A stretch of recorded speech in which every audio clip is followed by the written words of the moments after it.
Welcome to BCU News. Myself Ajay Tambe, a student of Mass Communication and Journalism. On this session, I will be speaking on the topic communication. The word communication is derived from the Latin word communes, which means common.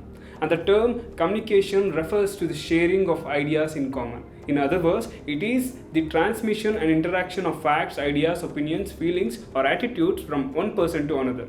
Communication is the essence of management, the basic functions of management, that is, planning, organizing, staffing, directing, and controlling, cannot be performed well without effective communication. Communication signifies the process of transferring ideas, of receiving it by means such as word of mouth, telephone, telegram, letter, message, etc.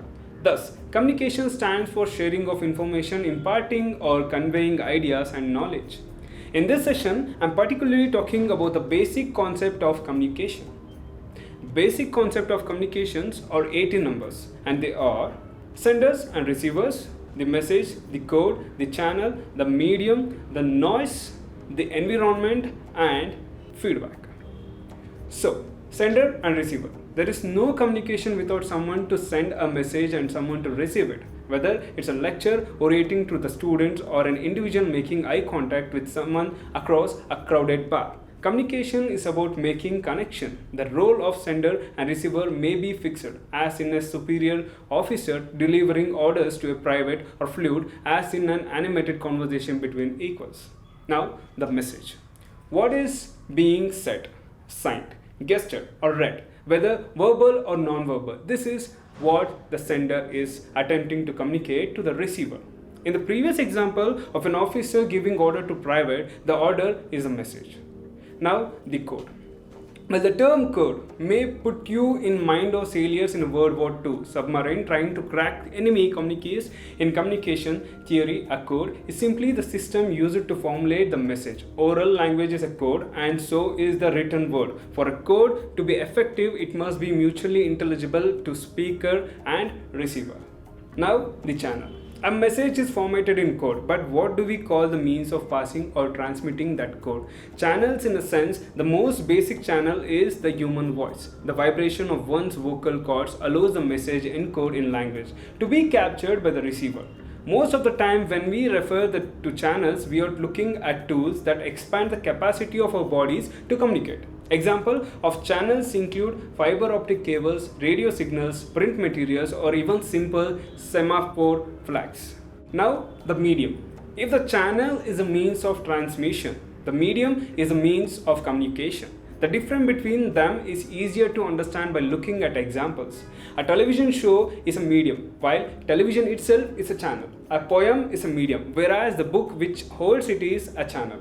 Each medium exerts a powerful influence on the message which it communicates. We would likely be struck by lightning if we didn't allude to theorist Marshall McLuhan's revolutionary maxim. The medium is the message. What McLuhan is meant in its simplest formulation is that each medium has powerful tropes, strength, and limitations which profoundly shape the way a message is created and received. The noise. Noise in communication is both literal and figurative.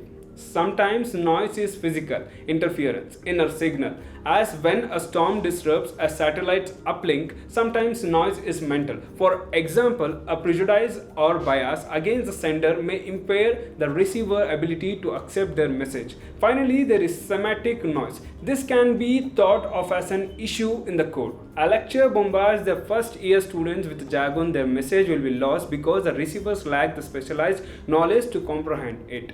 Noise is at the heart of many of the problems our online communication master's degree student seeks to resolve. And now we are going to talk about the environment. This is the context in which communication takes place. It influences how messages are sent and received. Think of how cultural context affects what can and can't be spoken publicly. Imagine trying to have an intimate conversation with a total stranger while a train rolls by. Context matters. And now, lastly, the feedback. It is important to avoid becoming so involved in the act of explaining something that feedback from the receiver is overlooked. Feedback helps us to calibrate how our message is being taken. And to make adjustment based on whether this feedback is positive or negative, most humans have certain innate capacity for this.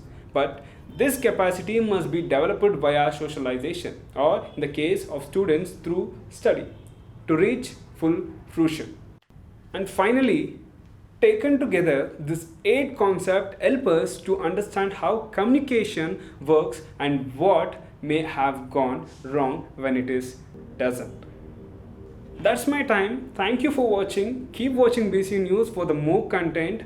Myself, Ajay Thambe, signing off.